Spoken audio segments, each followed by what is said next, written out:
세상에 떠도는 기묘한 괴담들. 첫 번째 이야기. 80년대 어릴 때 살았던 소름 끼치는 단독주택. 나는 지금 송파에서 살고 있어. 내가 송파로 이사 온 가장 큰 이유 중 하나는 전에 살던 그 집이 흔히들 말하는 마가 꼈다는 것이야. 그 집은 현재 허물고 다가 주택이 지어져 있으며 아직 그 터는 불광동 언덕대기에 있어. 그러니까 내가 6, 7살 때의 일이야. 그 집에 살기 전에 우리 가족은 가까운 마당이 좁은 집에서 살고 있었어. 그 집은 약 5가구가 살았던 걸로 기억나. 그리고 마당은 시멘트를 쳐놨어. 마당에 화초 같은 것을 뿌리내리고 키우기는 어려웠지. 아버지께서 화초와 나무를 키우는 것에 취미를 들이기 전까지는 그 집의 전집도 웬만큼 살기 괜찮았거든. 그런데 부지 마당이 넓은 집에 철봉과 그네를 두고 나무를 마음껏 심으며 당신께서 원하시던 화초 및 장송을 키우시겠다고 마음먹고 나서는 백방으로 부동산을 들락거리시며 이리저리 집을 알아보셨고 주변 시세 대비 다소 싼 가격에 나온 이른바 100평에 이르는 단독주택을 알게 되셨던 거야. 부모님께서 그 집을 처음 보고 온 다음날 뭐가 그리 마음에 드셨는지 마당엔 푸른 잔디가 깔려있고 주택은 방 3칸에 넓은 응접실과 거실이 있는 집이라며 가뜩이나 제사도 많은 집이니까 응접실이 넓은 그 집이 그렇게 마음에 드신다며 당장 계약을 하시려는 기세였어. 그리고 어머니께서 외할머니께 이사를 갈 집이 몇 번지이고 집에 대해 상세하게 설명을 하셨대. 외할머니는 천주교 신자이시며 미신은 믿지 않으시는 분이지만 며칠 후 전화 한 통이 걸려왔어. 외할머니의 말씀은 1. 그 집은 북향이라서 해가 잘 안 든다. 2. 집이 음산하고 풍수지리산 기가 빠지는 자리다. 3. 귀신에 쉬었다. 이사 가려는 마음에 들떴던 어머니는 할머니의 뜬금없는 말씀에 왜 초를 치냐고 오히려 다그치시며 요새 세상에 귀신이 어디 있으며 풍수지리는 내가 잘 살면 상관없다고 하셨고 외할머니는 극구 만류하시다가 결국 당신께서 기도를 하셔서 그 귀신을 쫓으시겠다며 두 손을 들으셨고 그해 비가 많이 오던 어느 날 우리는 그 집에 이사를 가게 됐어. 이사 온 후 셋째 고모가 서울에 취직하면서 상경을 하셔서 우리 집에 같이 살게 됐고 그 집에서 누나까지 모두 6명이 거주하게 됐지. 처음 몇 달은 정말 좋았었어. 마당으로 큼지막한 식탁을 들고 나와서 불 지펴 고기도 구워 먹고 처음에 몇 그루 없던 소나무는 그 개수가 늘어나더니 정확히 30세 그루까지 늘어났고 넓은 마당에는 철봉과 그네까지 말뚝 박으시고 마음껏 뛰어노는 자식들 보시면서 하루도 편하실 날 없이 나무의 장가지를 만지고 다듬으며 남들보다 풍족하고 여유로운 날을 지냈던 걸로 기억해. 그리고 여름이 지나 가을이 다가올 무렵 그러니까 나의 러블리 아이템이었던 줄무늬 긴팔 니트가 기억나는 걸로 보아 9월 즈음이 아닐까 싶어. 마루에 엎드려서 스케치북에 열심히 로봇을 그리고 있었어. 어머니는 퇴근하실 아버지의 저녁상을 차리고 있었어. 거실은 주방과 연결되어 있었어. 어머니는 엎드려 있는 내 뒤쪽으로 일을 하고 있는 형상이었어. 한참 그림을 그리는데 주방에서 쿵 하는 둔탁한 소리가 들렸어. 직감적으로 굉장히 무서운 느낌이었고 그 느낌 때문에 놀랐음에도 불구하고 뒤를 못 쳐다봤어. 도마를 두드리며 채소를 다듬던 소리가 들리지 않고 무엇인가 엎질러지는 소리도 함께 났기에 아주 조심스럽게 고개를 쓱 돌려 뒤를 돌아봤는데 어머니가 바닥에 쓰러져 계셨고 그 눈은 나를 정면으로 쏘아보고 계셨어. 엄마의 눈은 초점이 없었지만 눈빛은 굉장히 섬뜩했어. 나는 그 자리에 얼어서 엄마 하고 어머니의 동태를 살폈는데 뜬 눈으로 누워 계신 어머니는 미동도 없으셨고 나는 너무 무서워서 집을 뛰쳐나가 옆집 문을 두드리며 평소 친하게 지내시던 종이 한 마를 외쳐댔어. 고무장갑을 끼고 달려 나오신 옆집 종이 어머니는 너무 놀라 소리를 고래고래 지르던 나를 달래고 나의 상황을 띄엄띄엄 들으시고는 장갑도 벗지 못하시고 집으로 달려 들어오셨어. 그리고 초인적인 힘을 발휘하셔서 어머니를 등에 들쳐 업고 근처 가장 크다는 동네 산부인과 겸수학과로 달리셨어. 등에 업힌 우리 어머니는 여전히 눈을 뜨고 계셨고 눈은 발갛게 충혈되셔서 의식을 놓고 계셨는데 달리는 등에서도 나를 쏘아보는 엄마의 그 눈빛은 너무 무서워서 지금도 그 눈빛이 기억나.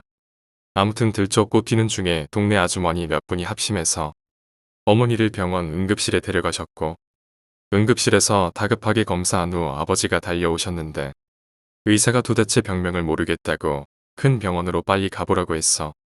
그래서 앰뷸런스로 연세 세브란스 병원으로 이동했고 나는 집에 누나랑 남아서 엄마를 부르며 마구 울었어. 두려움과 걱정 그리고 그 눈빛. 종이 어머니가 우리를 달랬는데 유독 나는 울음을 그치지 못하고 헐떡거렸고 고모가 집에 와서야 나는 겨우 울음을 멈추고 잠이 들었어. 그리고 다음날 새벽 즈음 아버지는 집에 돌아오셨어. 고모가 상기하시길 큰 병원에서도 병명이 나오질 않아. 일단 과로라고 이름 짓고 입원 치료를 받으신다고 하셨어.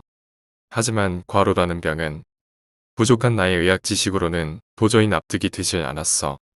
집에는 동네 아주머니 중 집이 좀 어려운 분이 파출부 생활을 하시면서 낮에 청소나 반찬거리를 해주셨고 어머니의 그때 취미는 자수였어.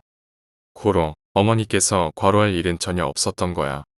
그렇게 그 이상한 일은 약 일주일 뒤 어머니의 퇴원으로 마무리됐고 우리 집은 일상으로 돌아가는 듯 했어. 분명히 뭔가 있다. 어머니의 말씀이야.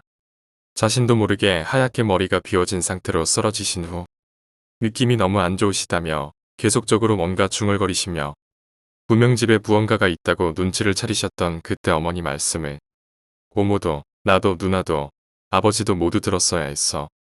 그 말을 새겨 듣지 못한 우리 집에 또다시 다음 친구가 나타났어.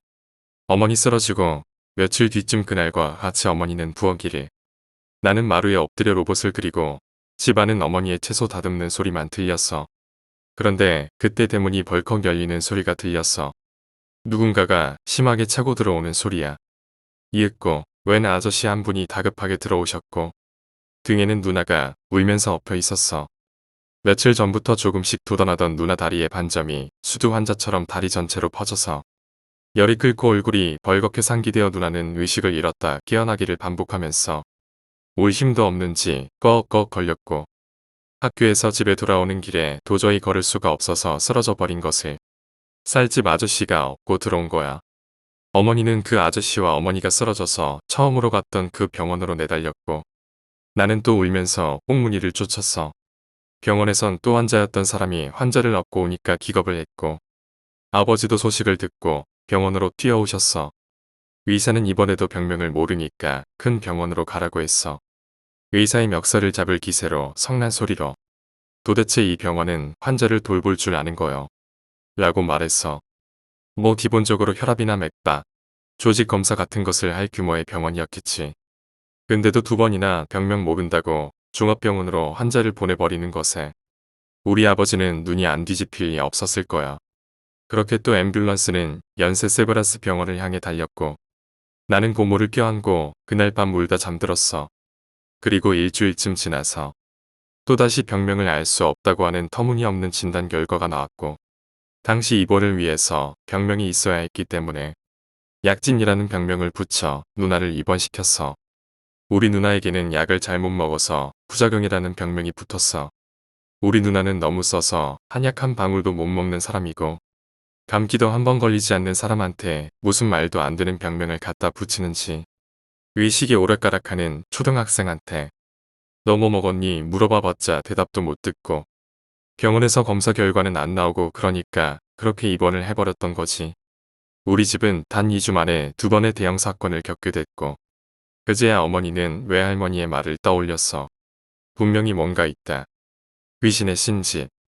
당시에 소년중앙이라는 청소년 잡지가 있었는데 일찍 글을 배운 나는 심심해서 읽는 책이 바로 그 책이었어. 거기에 굉장히 무서운 이야기라며 누나가 갈피를 꽂아둔 페이지가 있었는데 그 내용이 우리 동네 그러니까 우리 밑에 집 골목 모서리에 있던 그 허름한 동네에서 가장 좋은 그 집에서 일어난 일이었어. 지하에 새들어 살던 아직도 기억나던 그 상냥한 동네 누나. 미용실에서 미용 기술을 배우며 동네 아주머니들과 친하게 지내던 그 누나의 이야기. 어느 날 어둑해질 즈음 그 집 주인이 살던 3층의 과일과 잡다한 주전부리 몇 개를 접시에 담아 혼자 살고 계시던 할아버지께 드리러 올라갔는데 할아버지가 눈에 하얀 불을 켜시고 스르륵 다가와서 정신을 잃었다던 그 허무한 이야기. 아마 내 기억으로는 어렸을 적 귀신 이야기가 무섭다고 느낀 것이 그때가 처음이었던 것 같아. 귀신, 마귀의 존재가 뭔지 모를 만큼 어렸지만 그 책으로 인해 나는 귀신의 존재가 다 큰 어른도 기절을 시켜버릴 만큼 강력한 공포라는 것을 처음 알았던 거지. 누나 퇴원하고 며칠 뒤 또다시 일상으로 회복되던 우리 집 분위기는 굉장히 불안했어. 어머니의 황당한 추측 때문이야. 집에 귀신이 씌었어. 눈치 빠른 사람은 눈치를 챘을지도 몰라. 아니, 이 사건을 이야기하면 무릎을 딱 치게 될지도 모르지. 시골에 계신 할머니가 간암으로 시한부 인생을 살고 계셨어. 돌아가실 날이 얼마 안 남았다는 병원의 말에 따라 옛 어른들 관례처럼 큰아들 집에서 돌아가신다고. 인생을 정리하시러 우리 집에 돌아가시는 그날까지 약 한 달 정도 계셨어. 할머니가 집에 온 후로 우리 집은 너무 침울했어. 어머니는 할머니의 수발을 드느라 굉장히 분주했고 고모들은 언제 돌아가실지 모르는 할머니 때문에 새벽에 할머니 달그락거리는 소리만 나도 할머니가 계신 내 방으로 달려들어가곤 했어. 할머니가 시름시름 앓으시며 돌아가시기 약 일주일 전쯤이었을 거야. 할머니 옆에서 또 조용히 그놈의 그림을 그리고 있었는데 주무시던 할머니가 갑자기 나 좀 이상하다. 가서 엄마 좀 불러와라. 라고 하시는 거야. 그리고 할머니 앞에 오신 엄마 아빠는 할머니의 갈 때가 됐다는 말에 아무렇지도 않은 척 하시면서도 마음의 준비를 하셨을 거고 꿈에 돌아가신 이모님이 자꾸 나온다. 그 이모님이라는 분이 할머니를 자꾸 같이 가자고 설득했고 할머니는 싫다고 하는데도 당신께서 고통이 심하시니까 자꾸 따라가게 되시더래. 그래서 다음에 부르면 같이 갈 거니까 준비하라고 했다고 말씀하셨어. 마침 집에 계셨던 아버지는 할머니께 몸이 많이 약해지셔서 헛것이 보이는 거니까 괜찮다고 하시면서도 많이 불안해하셨겠지. 그리고 다음날 또 갑자기 일어나신 할머니께서 어머니를 부르셨고 할머니가 하신 말씀이 이모긴 이모인데 이모가 아니다. 이모가 맞는데 이모가 아니라고. 그럼 뭔데요? 이모의 탈을 쓴 키가 억수로 큰 여자가 자꾸 오란다. 엄마의 얼굴은 심하게 굳었고 급기야 오들오들 떨기까지 하셨으며 그 자리에서 벌떡 일어나서 안방으로 뛰어들어가셨어. 굉장히 무서워하셨는 것 같았는데 냉정을 잃지 않기 위해 다시 방에서 나오셔서는 할머니 곁으로 성큼 가셔서 아무 일도 아닌 것처럼 변도 갈아드렸어. 그러나 그날 저녁 나의 꿈 이야기를 어머니께 해드렸을 때 어머니는 정말 다리에 힘이 풀린 듯 식탁 의자를 잡고 겨우 앉아서 넋이 나간 사람처럼 멍해지셨어. 내 꿈인즉슨 풍차가 돌고 튤립이 핀 꽃밭 가운데에 할머니가 흔들의자에서 뜨개질 하시면서 앉아있는데 갑자기 키가 크고 귀도 없고 코도 없으며 팔 한쪽도 없는 여자가 나타나서 할머니의 머리를 잡고 질질 끌고 갔다는 그 꿈. 내가 달려들어 붙잡았는데 오히려 할머니의 표정은 미소를 짓고 계셨고 그 키 큰 여자는 나에게 눈빛 한 번 주지 않고 할머니를 끌고 어디론가 가는 꿈이어서 그리고 그렇게 일주일 후쯤 유치원 땡땡이 치고 돌아온 집에 손님들이 가득 있었고 할머니께서는 병풍 뒤에서 영원한 잠을 주무셨지. 장례를 치르고 며칠 뒤 엄마는 평소 사이가 그렇게 좋지 않던 시누이 둘을 안방으로 불렀어. 너희들 얼른 피해야겠다. 어머니가 갑자기 뚱딴지 같은 소리를 하자 고모 두 분은 분명 언니가 우리가 싫어서 내쫓으려는 거구나라고 생각했을 거야. 그리고 말 같지도 않은 이유를 대니까 화도 나셨겠지. 집에 귀신이 씌었어. 혹시 눈치채신 분이 있나? 엄마가 여태 일어난 대형사고 3가지를 노려본 결과 항상 집안의 장손의 눈앞에서 집안의 여자가 수모를 겪고 있다는 결론이 도출된 거야. 그리고 그 이야기를 고모한테 했는데 평소 덩치는 조그마해도 담도 크고 손도 크고 괄괄하던 셋째 고모는 꽃방귀도 안 뀌고 방을 박차고 나왔고 같이 화를 낼 것 같던 막내 고모는 그 자리에서 괜찮다며 쿨한 척 일어났어도 셋째 고모와 밤새 싸우기도 타이르기도 하면서 우리 어머니의 말을 믿고 같이 나가자고 셋째 고모를 설득했지. 하지만 뚝심 짓던 셋째 고모는 결국 당치도 않는 소리에 속지 않겠다며 피신을 거부하셨고 결국 막내 고모만 친구 집으로 나가셨으며 어머니는 집을 부동산에 내놓으셨어. 그리고 피신을 거부하신 셋째 고모는 어머니의 추리 결과에서 한치의 오차도 없이 해를 당하고 마셨어. 마루에서 TV 보던 내 앞에 비틀거리면서 쓰러지던 고모가 입에선 피를 토하고 있었고 머리를 쥐어뜯으면서 숨도 못 쉬던 고모는 어머니께 엎여서 곧장 종합병원에 실려가셨고 치료를 받고 입원하셔서 수술까지 받고 중환자실에 눕고 마셨지. 고모의 방에선 독약이 한 병 발견됐고 어머니는 중환자실에서 고모를 다그쳤어. 죽으면 어쩌려고 그랬어. 의식을 차린 고모는 어머니의 다그침에 표정 변화도 없이 계시다가 한마디 했어. 언니는 아무것도 모르면서.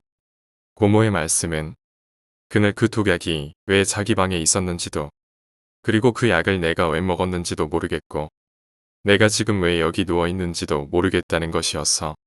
그리고 얼른 집 이사 가자라는 말만 되풀이하고 되풀이했지. 집안 여자는 모두 옆집으로 피신했어. 아니 나하고 아버지도 그냥 옆집에 살면서 우리 집에 가지도 못했지. 나는 당시에는 왜 우리 집에 못 가는지 잘 몰라서 가끔 몰래 마당에서 공도 차고 철봉도 하고 놀았는데 그럴 때마다 엄마한테 굉장히 혼났었어. 그 집은 한 달 정도 있다가 팔렸고 그 집에는 약 10가구 이상의 다가구 주택을 짓는다는 말을 듣게 됐어. 그리고 송파로 이사와서 3개월 정도 지났을 때 엄마는 낯선 사람의 전화를 받고 다급하게 음식을 준비하며 나갔어. 그 집에서 관이 하나 나와서 경찰들이 엄마를 호출한 거야. 그리고 엄마는 그 집에 가서 그 상황을 봤는데 집안 공사를 하던 도중 사람 손목이 들어가 있는 관이 나왔는데 분명 여자의 손이었대. 그래서 이상한 주소 같은 걸 쓰고 왔으며 어머니는 혼자서 그 집 앞에 집에서 싸간 전 몇 개를 두고 큰절 2번 올리고 오셨다고 하더라. 어머니의 화려한 예상으로는 굉장히 응어리진 여자의 한. 그런 그것도 아들과 관련되어 여자한테 뭔가 수모를 당한 한 깊은 여자가 귀신이 되어 그 집에 오는 여자들한테 무엇인가 이야기했으려고 했던 것 같다고 하셨어. 그리고 한참이 지나고 알 것 다 아는 지금의 나이에 내가 생각해봐도 그 집에는 분명 어머니가 말씀한 것 같은 한 맺힌 집이 아닐까 싶어. 두 번째 이야기, 올려다보는 여자. 저희 집은 5층입니다. 저는 굉장한 골초라서 자주 창문을 열고 밖을 내다보며 담배를 피우곤 합니다. 1층이 뚫려있고 주민들이 상가 건물 쪽으로 지나다니는 통로이기 때문에 담배를 피울 때는 담뱃재나 꽁초가 아래를 지나는 사람들 머리 위로 떨어지지 않게 하려고 신경을 많이 쓰고 있지요. 그날도 퇴근 후 샤워를 마치고 창문을 열고 담배 한 개비를 입에 물었습니다. 불을 붙이려고 라이터를 꺼내들다 무심코 아래를 내려다봤는데 웬 여자가 저를 빤히 올려다보고 있더군요. 저는 윗도리를 벗고 있던 터라 민망하기도 하고 해서 그냥 창문을 닫고 피했습니다. 며칠 뒤 퇴근 후 저녁 식사를 마치고 여느 때와 마찬가지로 담배를 피우고 나서 꽁초를 잿더리에 버리려던 참에 또 한 번 아래쪽에서 빤히 쳐다보는 그 여자를 또 보게 되었습니다. 5층에서 본 모습이고 밤이어서 또렷하게는 못 봤지만 그냥 무표정하게 쳐다보고 있더군요. 살짝 기분도 나쁘고 무안하기도 해서 그날도 그냥 창문을 닫고 신경 껐습니다. 그 후 2달 정도가 지나 그 일이 이칠 즈음 퇴근 후 집으로 향하다 담배를 사러 편의점에 잠깐 들렀었습니다. 계산대에 서서 순서를 기다리다 편의점 밖으로 그 여자가 쓱 지나가는 걸 봤습니다.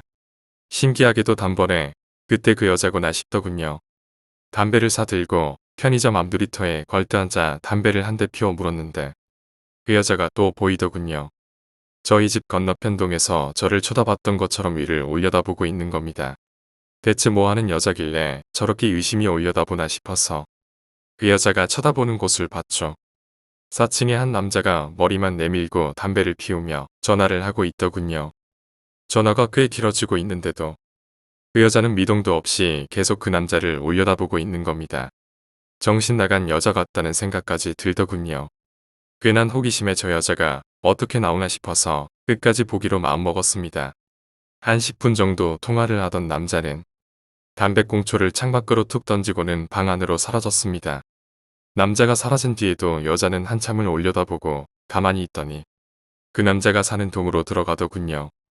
괜히 시간 낭비했다 싶어서 자리를 털고 일어나려는데 그 여자가 엘리베이터가 아닌 계단으로 올라가는 게 보이더군요. 근데 이상한 건 그 여자가 계단으로 올라가고 있는데도 계단 센서 등이 하나도 켜지질 않는 겁니다. 4층까지 올라가는 동안 단 한 개의 센서 등도 켜지지 않더군요. 여자는 4층의 남자가 사는 현관문 앞까지 가더니 현관문을 바라보고 서서 미동도 없더군요. 무서웠습니다. 무섭고 오싹했습니다. 저를 쳐다보던 그 여자가 저희 집 앞에서도 저렇게 서 있었을지도 모른다고 생각하니 너무나 무서웠습니다. 한 3, 4분 정도 지났을 때 남자의 방에 불이 꺼지는 것을 봤습니다. 그리고 다시 눈을 돌렸을 땐 여자는 사라지고 없더군요. 결말이 허무해서 기대하신 분들에겐 죄송합니다만 대체 그 여자는 뭐였을까요? 세 번째 이야기, 서대문형무소 사형장의 영가. 내가 서대문형무소 역사관에 있는 사형장에 갔을 때의 일이다. 들어가는 입구에서부터 많은 영가들과 눈이 마주쳤던 나는 그들의 한 섞인 목소리와 피 맺힌 절규를 듣느라 앞에서 안내하는 분의 설명도 제대로 듣지 못할 정도였다. 여러 곳을 들러 마침내 사형장 입구에 들어서는 순간 그곳은 그야말로 영가 천지였다. 벌써 수십 년이 흘렀건만 영가들은 아직도 자신들이 비통하게 죽은 사형장을 떠나지 못하고 있었던 것이다. 사형장의 공기는 그야말로 스산했다. 천장에 매달린 밧줄의 둥근 매듭에는 사형수들의 목에서 흘러나온 기름때가 번드르르 묻어 있어 그때의 상황을 가히 짐작하게 했다. 그런데 그 순간이었다. 밑에 내려와 주십시오. 밑에 내려와 주십시오. 영가들의 목소리였다. 그 소리를 듣고 나는 사람들의 만류에도 불구하고 지체하지 않고 밑으로 향했다. 그렇게 내려간 사형장의 지하. 사형수들이 죽고 난 후 시신이 떨어지는 그 자리에는 정말 셀 수 없이 많은 영가들이 목을 감싸 쥐고 고통을 호소하고 있는 게 아닌가. 아무리 영멸하지만 한꺼번에 수백 명의 영가들과 마주하니 나도 모르게 당황스러워 이마에 송골송골 맺힌 땀방울을 쓱 닦아내는데 법사님 정말 오랜만에 뵙니다.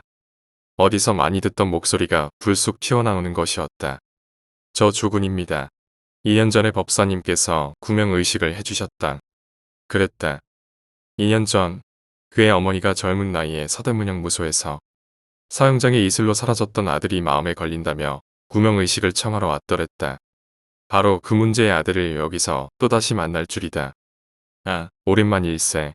그런데 자네 아직도 여길 못 떠나고 있는가? 그러자 그는 쑥스러운 듯 희죽 웃으며 사람 죽인 놈이 어찌 감히 천도되길 바라겠습니까? 다 때를 기다리는 수밖에요. 나는 그를 보고 씁쓸했다. 사람을 죽인 업은 그 누구도 대신 짊어질 수 없기 때문이다. 사람을 유인해 돈 500만 원을 뺏은 뒤 충동적으로 살인을 저지른 죄는 사형으로 끝나지 않았다. 그는 지금 사형보다 더 큰 형벌을 받고 있었던 것이다. 법사님, 제 주제에 이런 말씀을 드리기는 모호합니다만 그는 무슨 할 말이 있다는 듯 나를 보고 입을 열었다. 법사님 눈에는 여기 있는 많은 영가들이 보일 것입니다. 그 영가들이 사실 살아생전 극악의 범죄를 저지르고 사형당한 이들도 있지만 일제강점기 독립운동을 하다 억울하게 사형당한 분들도 많이 계십니다. 그런 분들을 위해서라도 사형장 입구에 작은 분향소를 하나 세워주셨으면 정말 소원이 없겠습니다. 그 말을 하며 사형수 조모 영가는 눈물을 글썽였다. 죽어서야 비로소 영계의 법칙을 깨달았던 것이다. 그의 말에 나는 그곳 관계자에게 분향소 설치를 건의했고 지금쯤 분향소가 설치되었으리라 생각된다.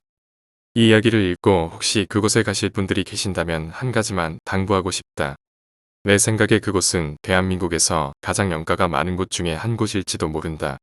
그렇기 때문에 관람하실 땐 반드시 경건한 마음 자세로 임하셨으면 한다는 것이다.